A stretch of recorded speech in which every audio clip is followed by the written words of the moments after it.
श्री राम जय जय राम। श्री राम जय जय राम। श्री राम जय जय राम। सच्चिदानंद भगवाननी जय। આજે આપણે એક જે અહંકાર પોતાનો ચિદાભાસ એને બિલકુલ નિવૃત્ત કરવાનો, એને બાદ કરવાનો, એ આપણા પોતાના ચેતન આત્માથી સરેન્ડર થઈ જાય એટલે શું અને કેવી રીતે કરવો, એ વાતો ઉપર થોડો પ્રકાશ પાડીએ વધારે, કે જેથી માયા અને અજ્ઞાન એ બંને ક્યાં સુધી અહંકારને સાચવી રાખે છે, એમાંથી બહાર નીકળવા માટેનો રસ્તો કોણ ગોતે છે, એ ગોતનારને શું કરવું પડશે, આવી સ્પષ્ટ સમજ આપણે આજે વેદાંતના અભ્યાસથી લેશું. આજે કેમ કે આ એક સાધન છે, આપણું જ્ઞાન સભામાં પ્રવચનો છે તે, અને તે છેલ્લું સાધન છે. અને જો એ સાધનથી બધા સાધનો અને બધા દર્શનો એટલે ચિદાભાસ છે ને, એ દર્શન છે પોતાનો, અહંકાર છે એ. તો છેલ્લું સાધન એટલા માટે કે જો એ આપણા અહંકારને ના મટાડે છેલ્લું સાધન, તો એ સાધનનો અર્થ નથી રહેતો. એટલે સાંભળવાનું કાયમ એવું છે કે પોતાને અહંકારને મટવો જોઈએ. કોઈ પણ શાસ્ત્ર સાંભળીએ, ઉપદેશો લઈએ, કથાઓ સાંભળીએ, તો એક હેતુ આપણો હોવો જોઈએ કે મારા અહંકારને મારે બોળો કરી નાખવો છે, મોળો કરી નાખવો છે, સહજ કરવો છે, સતત ખતમ કરવો છે. એટલે વેદાંત દર્શનમાં પણ આ જ વાત છે છેલ્લે, કેવી રીતે એકતા કરવાની છે જીવને અને બ્રહ્મને. એટલે દર્શન છે એ સાધન છે ખરું, પણ વાસ્તવિક પરમપદ નથી આપી શકતું. એટલે સાચા અર્થમાં આપણને અહંકાર નડે છે ને એને બંધનમાં આપણે જીવીએ છીએ અને એને મુક્ત કરવો છે, મતલબ કે આપણે મોક્ષ જોઈએ છે, તો પોતાના એ અહંકારને ખતમ કરવો પડે ને પડે. એના સિવાય બીજો કોઈ રસ્તો નથી. તો ભાઈ જાણી લીધું કે આ બધો વાસ્તવિકતા તો પોતે છે જ નહીં, તો એ જાણ્યું ખરી ખોપડીમાં, પણ પોતે નથી એ માનવાનું છે ને એ સમજવાનું છે. હકીકતમાં પોતે નથી એ સમજવું, એ જ આ અહંકારને મટાડવાની મોટી ખૂબી છે, એ જ યુક્તિ છે સાચી. પોતે નથી એમ સમજવું. અને જ્યાં સુધી આ અહંકાર ચિદાભાસ ની સાથે અંતઃકરણ, સંસ્કારો, આપણી ઇન્દ્રિયો, વિષયોનો મોહ, આ શરીર અને એની સાથે લાગેલા તમામ બધા ધર્મો લાગેલા રહે છે જ્યાં સુધી પોતે પોતાને મટાડી શકતો નથી. કારણ કે મટાડવા વાળો બીજો બહારથી કોઈ નથી. એક માણસ છે અને દારૂડિયો છે. એક માણસ છે એ દારૂ નથી પીતો, તો નથી પીતો એ પીવે છે એને મટાડે છે. તો મતલબ માણસ તો એક જ છે.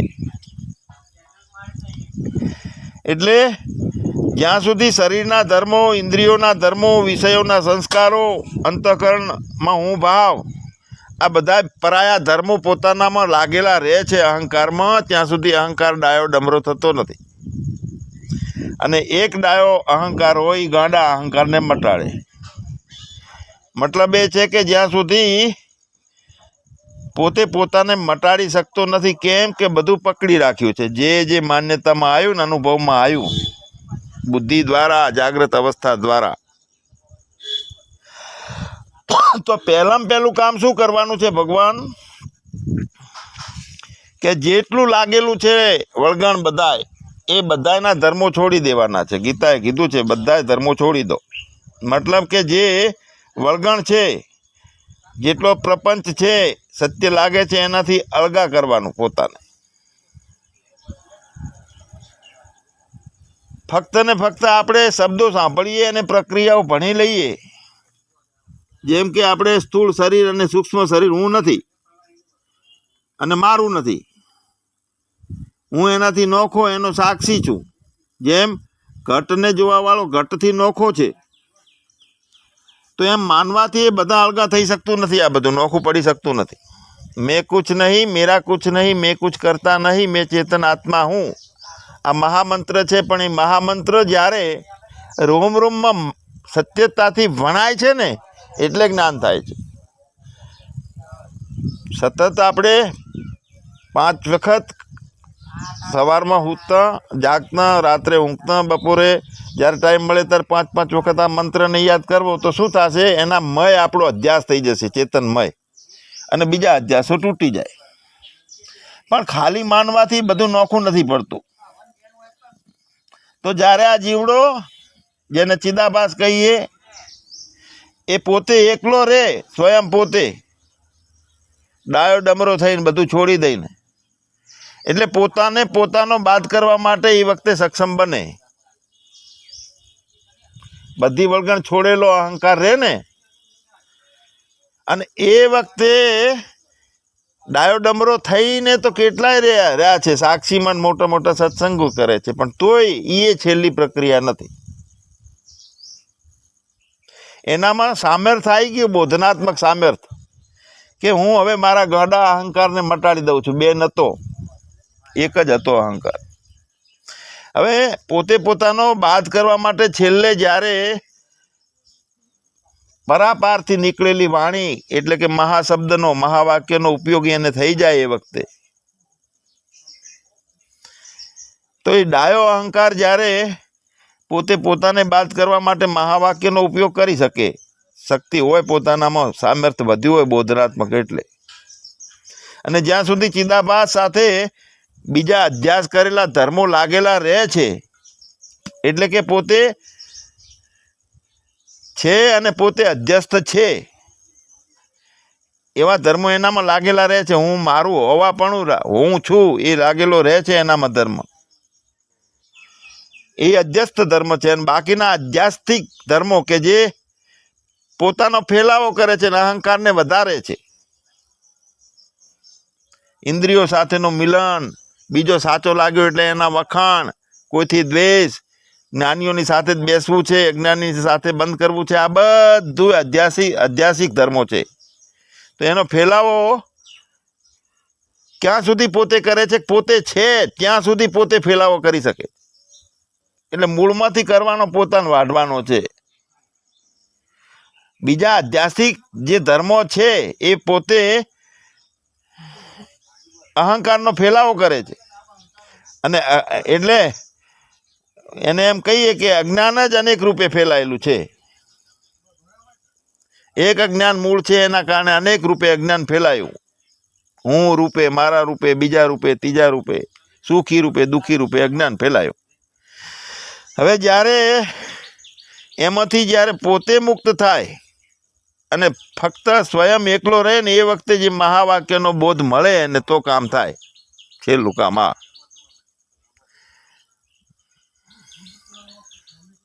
એટલે અહંકાર પોતે અધ્યસ્ત છે, મૂળ માલિક છે, આ અજ્ઞાન ને ભોગવે છે ને અજ્ઞાનને ફેલાવો કરે છે. તો એને હકીકતમાં અધિષ્ઠાન સુધી પહોંચવા માટે બીજી કોઈ ક્રિયા કરવાની જરૂર નથી, ખાલી મટવાની વાત છે આમાં. એટલે જે વેદાંતની અંદર બધા સાધનોની અંદર કાંઈ પણ કરવાનો કોઈ પ્રશ્ન આવતો નથી. જે વસ્તુ પ્રાપ્ત કરવાની છે એ પોતે સ્વયં અધ્યસ્ત રૂપે રહેલો છે. એ પછી પોતે પોતાનામાં રહે, પોતે પોતાને જોવે ને પોતે પોતાને બધા રૂપે પોતે છે એવી રીતે માણે. તો આ વાતને આપણે સમજવાની છે કે એમાંથી માયા કેવી રીતે બાદ થાય, બધા કાર્યો કેવી રીતે બાદ થાય, કારણ કેવી રીતે નથી, આ બધું સમજવાનું છે. હવે જેને એટલે કે આપણે આપણી વાત કરીએ છીએ, વ્યવહારિક સત્તા અને કાર્યકારણનો ભાવ દ્રઢ રીતે સાચો લાગે છે. આ જગત છે, પ્રતીતિ છે ને સાચું છે ને એનો કરવા વાળો કોક છે. આ ભાવ સાચો લાગે છે અને વ્યવહારિક સત્તા સાચી લાગે છે. તો એને ત્રણેય સત્તાઓને પહેલા સમજવી પડે: વ્યવહારિક, પ્રાતિભાષિક અને પારમાર્થિક. એટલે જે વેદાંતના અભ્યાસુ છે એ આ પ્રવચનો ખાસ રીતે વ્યવસ્થિત રીતે સમજી શકે, અને આપણે બધા છીએ એમાંના. એટલે પેલા જેને આ સાચું લાગે છે, અવિદ્યા માયા એ સાચી લાગે છે ને વ્યવહારિક સત્તા સાચી લાગે છે, એના માટેની ત્રણ પદ્ધતિઓ. તો પહેલા તો વ્યવહારિક સત્તાને પ્રાતિભાષિકમાં ફેરવવાની, કે આ જે છે એ દર્પણમાં આવતા પ્રતિબિંબની જેમ છે. આ શરૂઆત એને પોતાનો અહંકારને છેલ્લે મટાડવાની વાત છે, સાક્ષાત પોતાનું દર્શન કરવા માટે. તો જેટલું દ્રશ્ય માત્ર પ્રપંચ છે એ બધું પ્રાતિભાષિક છે, આભાસ માત્ર છે. એ રીતે મુખ્ય સમજવાનું છે આખા જગતને. એટલે હમાર ફેરવવાની વાત કરીએ છીએ આપણે ઘણી વખત, કે ખેડી ખેડીને ઢેફા નોખા કર્યા છે, એના ઉપર છેલ્લે હમાર ફેરવો ભાઈ. એટલે એના માટે આપણે એક શબ્દ કાઢીએ છીએ કે ના કુછ હે ના કુછ હુઆ ના હોવન હાર નારાયણ તું દેખ લે અપના ભવન સુવા સંભાર.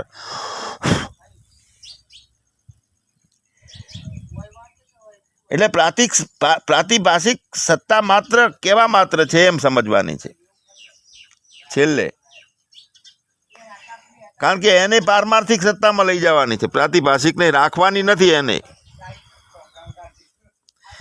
એટલે અહીં ઈશ્વરકૃત અને જીવકૃત દ્વૈતની આપણે વાત કરી. એટલે ઈશ્વરે રચેલું જગત અને જીવે રચેલું જગત. જે સામાન્ય વ્યવહાર સામાન્ય લોકોના મગજમાં બધો ભરેલો હોય છે, એને અનુલક્ષીને વાત કરવામાં આવે છે. ઈશ્વરનું રચેલું જગત ને જીવે રચેલું જગત, આ બે બધું અજ્ઞાનનો વધારો કરે છે ને અજ્ઞાનીને સામાન્ય રીતે બધામાં ભરાયેલું રહે છે. હવે વાસ્તવિક રીતે આપણે એક જ વસ્તુ છે, જેમ સપનાની અંદર એક જ મન રહે છે, બાકી આખું સપનું ને એનાથી ઊભું થયેલું કાર્ય બધું ઉડી જાય છે. એમ જાગ્રતમાં એક જ તત્વ રહે, સ્વપ્નમાં એનું રહે અને સુષુપ્તિમાં એનું તત્વ રહે. આવું આપણે દર્શન કરવું છે. તો પહેલા તો ત્રણ સત્તા છે. તો ત્રણ સત્તાની રીતે આપણે જો વ્યવસ્થિત રીતે એને સમજવું છે. સમજી લો કે રસ્સી છે, એનું એ સાપનું અધિષ્ઠાન છે. રસ્સીના કારણે સાપ બેઠો, રસ્સી હતી પણ દેખાણી નહીં. એ પહેલી રીતે આપણે સમજીએ કે રસ્સી છે એ સાપનું અધિષ્ઠાન છે એવું બતાવી, અને પછી સામાન્ય, વિશેષ અને કલ્પિત એ ત્રણેયને સમજવાનું છે. આપણે આપણું ત્રણ જે તત્વ છે, એક સામાન્ય ચેતન, વિશેષ ચેતન અને કલ્પિત ચેતન, આ ત્રણેયને સમજવું છે. એટલે રજ્જુ અને સર્પની વાત આપણે લઈએ છીએ. હવે ખરેખર હકીકતમાં એક રસ્સી સિવાય બીજું કાંઈ નથી, છતાં પણ એના ત્રણ ભાગ આપણે કરીએ. એમ આપણે અહીંયા મેરે અપને સિવા કુછ નાહી એને આધાર બનાવી, એ જ આધાર છે, એને જ આધાર કહીએ છીએ.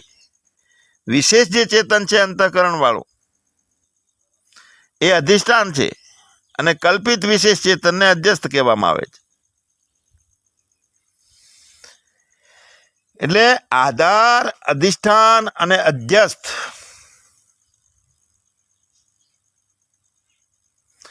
એટલે કે બ્રહ્મ રૂપે હું, જીવ રૂપે હું અને અજ્ઞાનમાં ફસાયેલો હું, આ ત્રણ. તો ખરેખર અધ્યસ્ત જે છે એ ત્રણેય કાળમાં નથી. સાપ ત્રણેય કાળમાં નથી, સાપ. તો પછી રજ્જુ જે રસી છે એ કોનું અધિષ્ઠાન? સાપનું અધિષ્ઠાન કે નથી એનું અધિષ્ઠાન?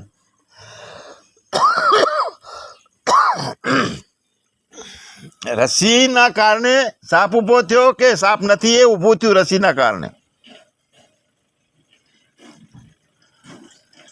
આમ હકીકતમાં સર્પને અધિષ્ઠાન માન્યું છે ત્રણેયનું, પણ હકીકતમાં સર્પ જ ત્રણેય કાળમાં નથી. અધ્યસ્થ રૂપે જે ત્રણેય કાળમાં નથી એવી સમજ આપણને આવે પોતાનું હોવું, હું છું એ અધ્યસ્થ છું, તો ત્રણેય કાળમાં નથી અધ્યસ્થ રૂપે સાપ, એવી સમજ આવી જાય. એવું લાગે કે જો અધ્યસ્થ નથી તો અધિષ્ઠાન છે એમ કેવી રીતે કહેવું? અધિષ્ઠાન એ નથી, સાપ નથી તો પછી? તો અધિષ્ઠાન પણ રહેતું નથી, કેમ કે અધ્યસ્થ એ સાચી વસ્તુ નથી. હું ઊભો થયો છું ને, હું અહંકાર રૂપે ચિદાભાસ રૂપે, એ સાચો નથી. એ સાચો નથી અને એ પોતે અભ્યાસ માટે અધિષ્ઠાન તરીકે આપણે માનવું પડે. હકીકતમાં જે ખોટું જ ભૂતળું ઊભું થયું છે તેનો જવાબદાર કોઈ નથી. જે હું કલ્પિત ઊભો થયો છે તે સાચું વસ્તુ નથી. તો એ નથી તો બ્રહ્મ છે એ કોણ નક્કી કરે છે? આત્મા છે, મારે એનામ જવું છે, તો એ એણે નક્કી કર્યું છે એક તત્વ છે. હવે એ નથી તો એના માટે તત્વ નથી. મતલબ અહીંયા પોતાનું હોવું છે અભિન્ન નિમિત્ત ઉપાદાન કારણ રૂપે સાચું કે અધિષ્ઠાન રૂપે સાચું? તો અધિષ્ઠાન છે એ સાચું નથી. હવે ફક્ત સામાન્ય રૂપે જે અધિષ્ઠાન અને અધ્યસ્થનો આધાર એક જ થયો. જે પોતાનું સામાન્ય રૂપે છે તે જગતનો અને અહંકાર, અજ્ઞાનનો, અવિદ્યાનો અને માયાનો બધાનો આધાર એક જ કયો હોય. જુઓ, હવે અધિષ્ઠાન ને અધ્યસ્થ નથી, કારણ કે અધિષ્ઠાન અધ્યસ્થ જ ખસી ગયો છે. તો એનો માનવાનું હતું અધિષ્ઠાન એ નથી, બંનેને આપણે બાદ કરી નાખ્યું. અધિષ્ઠાન અને અધ્યસ્થ બંને નથી રહેતું. તો આધાર કોનો છે? સામાન્ય ચેતન છે. જ્યાં હું જ નથી એને વાઢીને જ્ઞાનથી એક બાજુ મૂકી દો છે, તો કોણ આધાર, કોણ કલ્પિત, કોણ પ્રાતિભાષિક, કોણ વ્યવહારિક? કશું રહેતું નથી. પછી છેલ્લે આપણે કહીએ છીએ કે ના કુછ હે ના કુછ હુઆ ના હોવનહાર.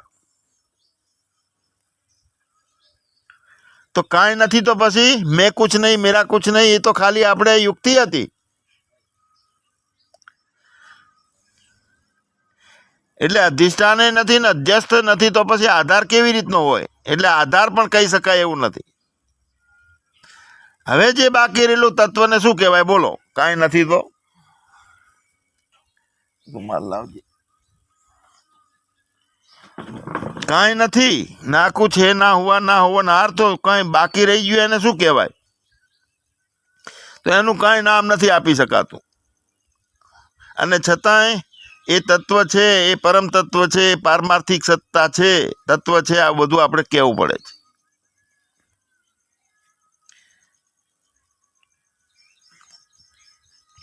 એટલે ભગવાન જોજો, હવે પોતાનું હોવું રહે છે. બહુ સૂક્ષ્મ રીતે સમજવાની વાત છે. જે છે એ જો હૈ સો હૈ. એટલે મૂળ વાતે રમીએ, છેલ્લે એક વાત નક્કી કરીએ કે કાંઈ બન્યું નથી, કાંઈ બગડ્યું નથી, કશું નથી, ને છતાંય ત્રણ રૂપ એના ઊભા કર્યા. ત્રણ વિભાગ આપણે સ્વીકારવા પડે છે: વ્યવહારિક, પ્રાતિભાષિક અને આધ્યાત્મિક. હવે કોઈ આપણને એમાંથી જિજ્ઞાસુને એવો પ્રશ્ન થાય કે સામે દેખાય છે તે શું છે?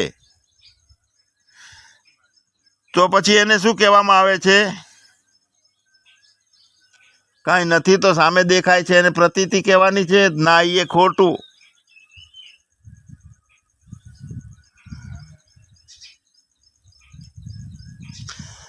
તો નાટકની અંદર જે કલાકાર ભાગ ભજવતો હોય ને આપણે બધા કલાકારને જાણીએ છીએ, નાટક ખાલી સિનેમાનો પડદો છે અને એની ઉપર આવતા ચિત્રો છે. તો હામે સોલેજ પિત્ર આવ્યું છે તો આપણે એને શું કહેશા? એની અંદર મુખ્ય અભિનેતા છે તો એને કહેશા કે અત્યારે આ શોલેમાં જે દેખાય છે એના પહેલાં એ અમિતાભ બચ્ચન હતો, અત્યારે આ બન્યો છે, અથવા મહારાણા પ્રતાપ બન્યો છે અત્યારે, પણ પહેલાં અમિતાભ બચ્ચન હતો. એટલે આ જગત છે તો જગતની પૂર્વે એક પરમાત્મા હતા એવું કહી શકાય, જ્યાં સુધી આપણે હું એ રૂપે છું એ નથી સમજ્યા ત્યાં સુધી.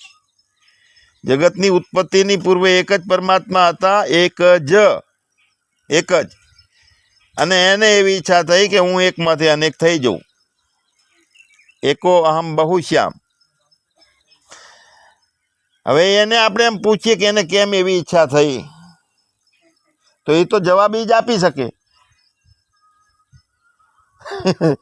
તો એ જવાબની સમજણ કોને પડે? એના રૂપે થાવ એટલે ખબર પડે કે કેમ અનેકની ઈચ્છા થઈ. એકો અહમ બહુશ્યામ. એ પ્રશ્ન આપણો છે જ નહીં. હવે પોતે આ જેટલી પ્રતીતિમાં આવે છે દ્રશ્યમાન અનેક રૂપે થઈ ગયો છે. જે પરમાત્મા આ જગતની અંદર ઓળગોળ છે, નિમિત્તે એ છે, અને પોતે પોતાનો વિવર્ત થયો છે અનેક રૂપે. વિવર્ત એટલે પોતાનો હોવું જે છે એ એમનું એમ રહે અને નવું દેખાડો કરે. સ્વસ્વરૂપ અપરિત્યાગેન અન્ય ભાસમાન. પોતાના સ્વરૂપનો ત્યાગ કર્યા વગર બીજું દેખાવું. જેમ સાપનો એમને એમ રહ્યો ને સાપના બદલે પહેરી ગયો, અને રસીના બદલે સાપ પહેરી ગયો, રસી એમને એમ રહી, તો એ વિવર. સમુદ્રમાંથી પાણીના લહેરિયા છે તો એમાં પાણી એમનું એમ રહે છે, પણ મોજા નોખા દેખાય છે મોજા તરીકે. તો પોતાના સ્વરૂપનો ત્યાગ નથી થયો, અને છતાં બદલ્યું લાગે નોખું, એ વિવર. એટલે પરમાત્મા આ જગત રૂપે અનેક રૂપે બન્યો છે, તો પરમાત્મા નોખું જગત બનાવ્યું નથી એણે, પોતે એની અંદર રહ્યો જ છે, પોતે જ બન્યો છે. હવે નિમિત્ત પણ એ છે અને વિવર્ત ઉપાદાન કારણ એ છે. તો અભિનિમિત્ત ઉપાદાન કારણ રૂપે પરમાત્મા રહેલો છે. એક જ પરમાત્મા આ જગતની ઉપાદાન એટલે શું? ઘડાનું ઉપાદાન કારણ માટી. એમ માટી જગતની માટી રૂપે એ રહ્યો છે, અને એની અંદરથી નોખા રમકડા એ માટીમાંથી ઘડ્યા. એટલે એક આ જગતમાંથી નોખું હાલે ડોલે રોજ રમકડા નિત્ય રમતું માંડે. આ મારું આ તારું કહીને એકબીજાને ભાંડે. એનો ને એનો ખેલ ઊભો કર્યો. એટલે આ જગતના નામ રૂપે આપણને પ્રતીત થાય છે આ બધું. તો એનું કારણ શું છે? પરમાત્મા પોતે જ કારણ રૂપ રહેલો છે. પણ આ વાસ્તવિક તાત્વિક સ્વરૂપ નથી જે જગત છે એ પરમાત્માનું. સર્વરૂપા ખરી પણ સદા અલેપા, કાયમ નોખો એમાં. અને છતાંય પોતે પોતાના અનેક રૂપો દેખાડ્યા જગત રૂપે. અને વિશ્વરૂપ દર્શનમાં આપણને ગીતામાં વાંચજો કેટલું જાતનું બધું એ જ બન્યો છે. બીજું કોઈ બહારથી કોઈ રો મટીરિયલ આવ્યું નથી બનાવવા માટે, કે બીજું કંઈ થયું નથી. તો જે પરમાત્મા કારણ રૂપે છે આખા જગતના, તો એ પરમાત્માનું વાસ્તવિક તત્વ રૂપે પોતાનું બ્રહ્મ રૂપે છે, વાસ્તવિક સ્વરૂપ નથી. રામ બ્રહ્મ પરમાર્થ રૂપા, પરમ અર્થ રૂપે જે પોતાનું વાસ્તવિક સ્વરૂપ નથી. પણ માયા વશિષ્ઠ ચેતન, માયાની ઉપાધિવાળું ચેતન સ્વરૂપ છે આ એનું જગત છે. તે એમાં પરમાત્મા ઓતપ્રોત છે તેની વાત છે. માયાની ઉપાધિવાળું માયા વશિષ્ઠ સ્વરૂપ છે આ પરમાત્મા.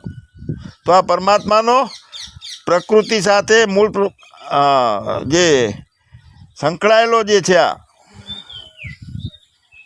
પ્રકૃતિ, એ શુદ્ધ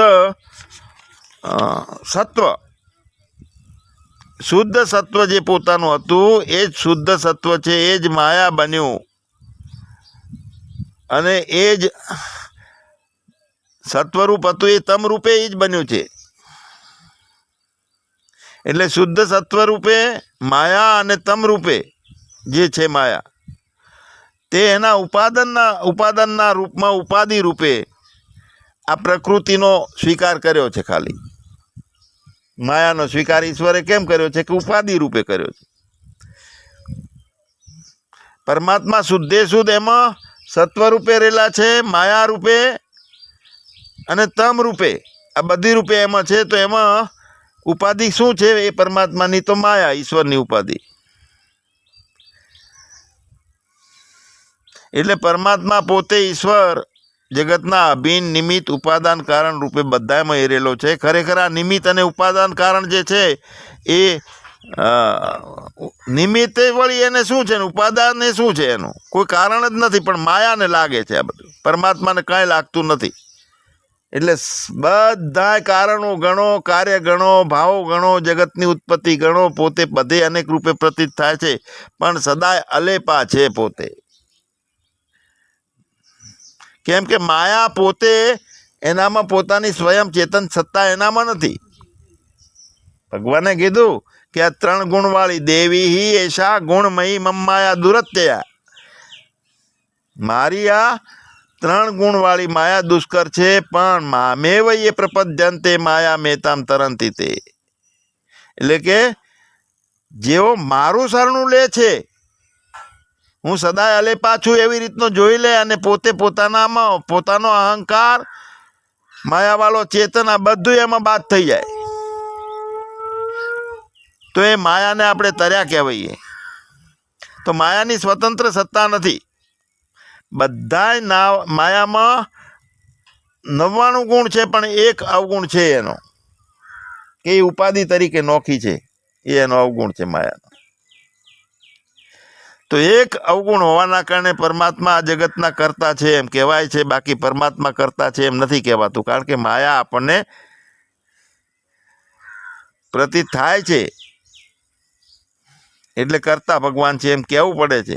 હવે જ્યારે સાચી સમજણ ભગવાન આપણને ઊભી થાય એટલે એક મેરે અપને સિવા કુછ નહીં, કાંઈ બચતું નથી. પરમાત્મા સિવાય અન્ય કાંઈ નથી. તો પરમાત્મા આ પોતાના ચેતન સ્વરૂપથી નોખો નથી, પણ અભિન્ન રહેલો છે. આ ઓતપ્રોત છે બધાથી. આ 3 સત્તાની આપણે વાત કરી, પણ પારમાર્થિક મુદ્દા સુધી આપણે પહોંચી શકાય છે એનાથી. એટલે અધ્યસ્થની અને પ્રપંચની જે જીવાત્મા ઊભો થયો તે ચિદાભાસ, અને એની અંદર પ્રપંચ જે ઊભો થયો અવિદ્યાના કારણે પોતે કરતા ભોગતા બન્યો, તો આ બધાની નિવૃત્તિની વાત છે. આ પ્રપંચનો અર્થ શું છે એવો પ્રશ્ન થાય આપણને. તો પ્રપંચ શેનો એમાં શું લઈ શકાય પ્રપંચમાં? તો ચિદાભાસ સાથે જે અજ્ઞાન રૂપે જીવાત્મા બની ગયો છે તેની સાથે જે કંઈ દ્રશ્યમાં આવે છે એ બધું દ્રશ્ય પ્રપંચના નામે ઓળખાય છે. એટલે જેને આવે છે ને એ પ્રપંચ છે.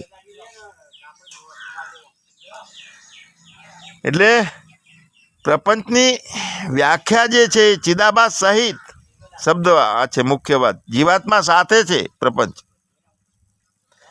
પ્રપંચ એટલે જીવાત્માએ ઊભું કરેલું જગત છે, તો પોતે ઊભું કર્યું છે તો એ પ્રપંચ છે. ખોટે હતું એ બધું ખોટું ઊભું કર્યું છે, અને ખોટું બધું ત્યાગી દઈએ, ને ખોટો જે ઊભું કરનારો એને ત્યાગીએ નહીં, તો ઉપાધિ ઊભી થાય, વળી એની ઊભી રહે. એટલે ચિદાભાસને અધ્યસ્થ રૂપે અહીંયા જીવાભાને સ્વીકાર્યો છે. ચિદાભાસ એટલે પોતે જ આપણે, એને અજ્ઞાન દશામાં આપણે કે પોતે જ આપણે માનીએ છીએ, અને આ જ સાધન કરવા વાળો છે, આ જ અવિદ્યાનો ફેલાવો કરવા વાળો છે, આ જ પ્રપંચને માણવા વાળો છે, અને એને પાછો મોક્ષ જોઈએ છે. પોતે રોવે છે હવે કે મારે મટવું છે. તો આ એ ચિદાભાસને જૂઠો ઊભો થયો છે, એને પરમાત્માની પ્રાપ્તિ કરવી હોય તો શું કરવાનું? ખોટો ઊભો થયો છે ને એને પરમાત્માની પ્રાપ્તિ કરવી છે. ગાંઠ ઊભી થઈ છે ને એને કપડું લાંબુ છે, એને પ્રાપ્ત કરવું છે. ઘડો ઊભો થયો છે ને એને માટીની પ્રાપ્તિ કરવી છે. સચ્ચિદાનંદ રૂપનો અનુભવ લેવો છે એને. અધ્યસ્થ રૂપે પોતે જે છે ચિદાભાસ, એને અધિષ્ઠાન પાસે પહોંચવું છે. કહો એટલે તો આ શાસ્ત્રો ને બધું સત્સંગો પ્રવચનો બધું ચાલે છે. હવે એ અધ્યસ્ત વસ્તુને અધિષ્ઠાન પાસે પહોંચવું હોય તો કેટલો લાંબો પંથ કાપવો પડે, કેટલો સમય થાય, કઈ રીતો અપનાવી પડે, કેટલા ગુરુઓ કરવા પડે, શું કરવું પડે? અધ્યસ્ત ચિદાભાસને પોતાના અધિષ્ઠાન સાથે એકરૂપ થવાનો ઉપાય શું? હવે અહીંયા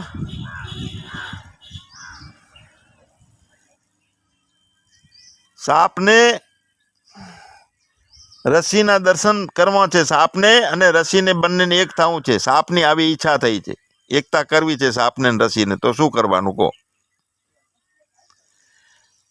તો જેમ ભક્તો છે એ પરમાત્માને પ્રાપ્ત કરી અને રસને આનંદ લેવા માંગે છે, એટલે સુખ લેવા માંગે છે, એ જ રીતે અહીં સર્પને અને રજ્જુનું સુખ લેવું છે સર્પને. તો આનો ઉપાય શું? સર્પ પોતે જ જો એમ સમજે કે હું નથી પણ રસી જ છે, બીજું કાંઈ નથી,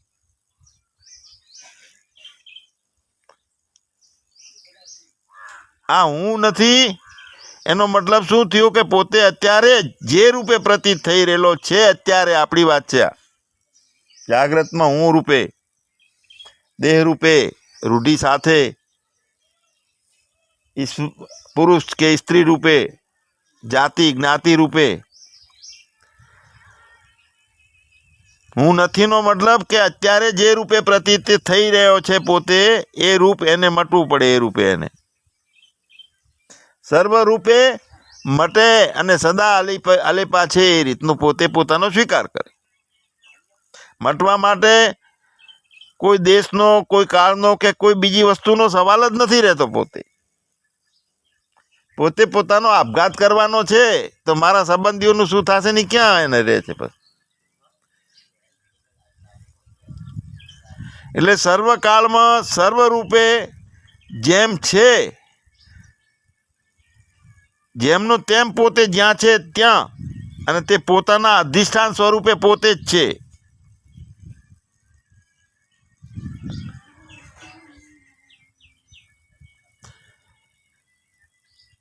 અધ્યસ્થ ની નિવૃત્તિ થઈ જઈ તો પોતે અધિષ્ઠાન જ છે.